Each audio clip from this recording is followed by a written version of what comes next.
Sí se ve. Sí, perfecto. Muchas gracias. Bueno, gracias por la presentación. Mi nombre es, no es más, Cristian Arias. Soy investigador del Instituto Universitario de Cardiología y Neumología de Quebec en la Universidad Laval en Canadá. Hoy les voy a presentar los resultados de mi trabajo sobre los mecanismos mitocondriales de aclimatación a la altura en ratas y ratones. Perdón. Bueno, entonces ahí vamos. Yo soy nacido en La Paz, como me imagino varios de los asistentes al Congreso, y como tal tengo un interés bien puntual en todo lo que es la biología de la altura. Y pues para todos los residentes de altura, si bien las condiciones en las que vivimos es algo normal, son algo normales, no es así para todo el mundo, a pesar de que más de 7.600 especies de vertebrados, 1.800 especies de mamíferos, incluyendo 140 millones de residentes humanos, viven por encima de los 2.500 metros sobre el nivel del mar, lo que conocemos como gran altura.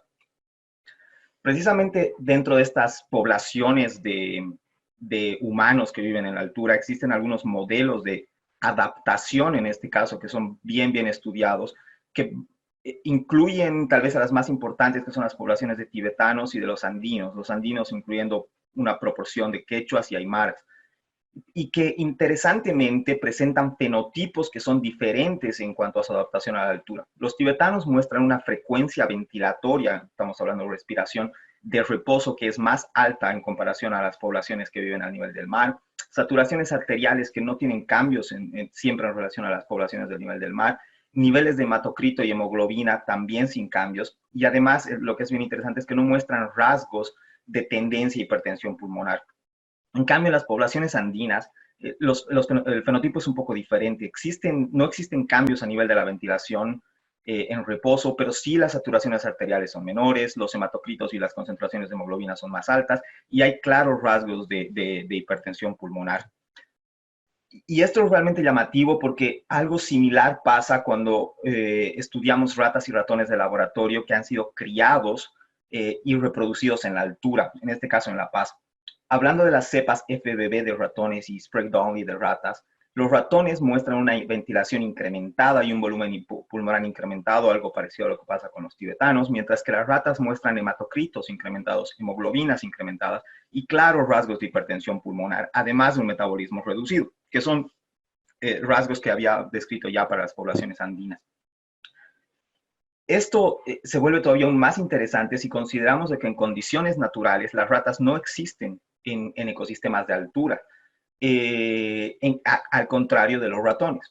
Los ratones de laboratorio descienden de la especie Mus musculus, mientras que las ratas son un híbrido entre ratus norvégicos. Y como pueden ver en el gráfico, habiendo estudiado colectas de más de 100.000 colectas históricas, en realidad, entre ratas y ratones, hemos podido evidenciar de que la ocurrencia de ratas disminuye claramente a partir de los 2.500 metros sobre el nivel del mar, lo que no ocurre con los ratones.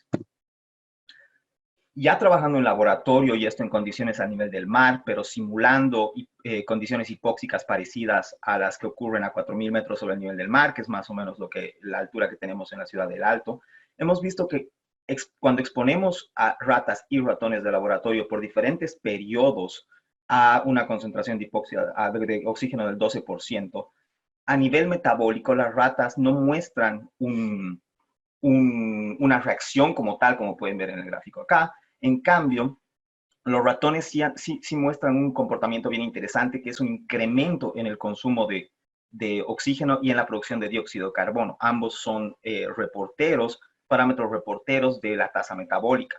Y esta respuesta es contraria a lo que clásicamente se conoce y se espera, que es una depresión del metabolismo en condiciones hipóxicas. Es por eso que nosotros nos hemos preguntado cómo es que las ratas y los ratones de laboratorio responden a nivel metabólico mitocondrial al proceso de aclimatación hipóxico. Hemos decidido tratar de responder esta pregunta utilizando animales, machos, adultos, todos, ratones FBB, ratas Sprague-Donnelly, como las que hemos estudiado ya en La Paz, exponiéndolos a hipoxia del 12%, una vez más equivalente a más o menos 4.000 metros sobre el nivel del mar, por 0 horas como controles, 1 día, 7 días y 21 días.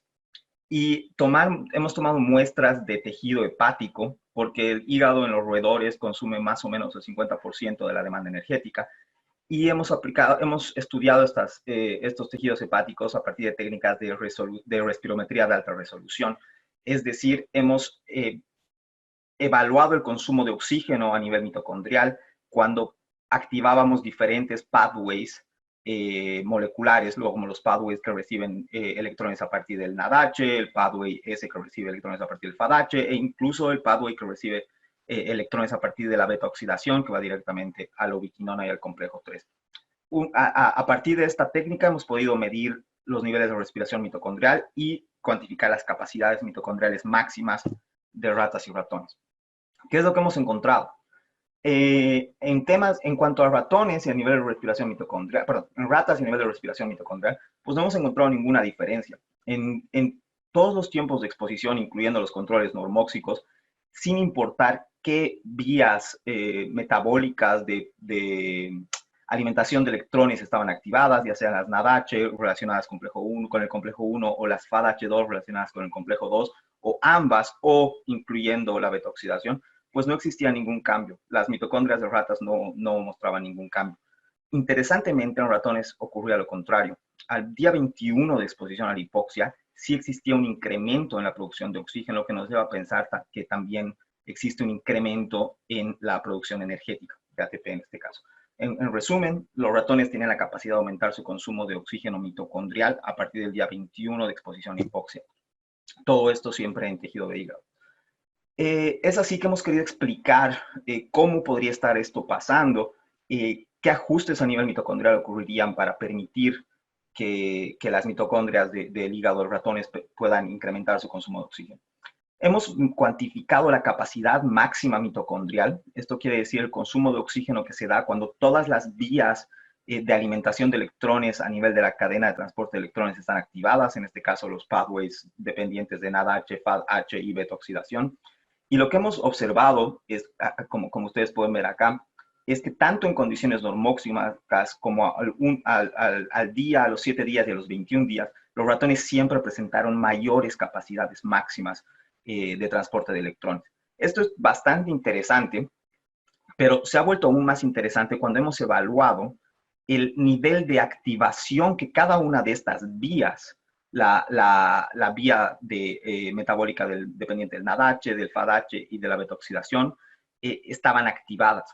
Lo que hemos encontrado es que si bien no existían diferencias en la activación de las vías metabólicas dependientes del NADH, sí a nivel de FADH, los ratones, tanto en normoxia como al 1 y 7 días, mostraban una subactivación de esta vía metabólica que cambiaba allá por los 21 días, lo que explicaría el por qué el consumo de oxígeno en ratones se incrementaba.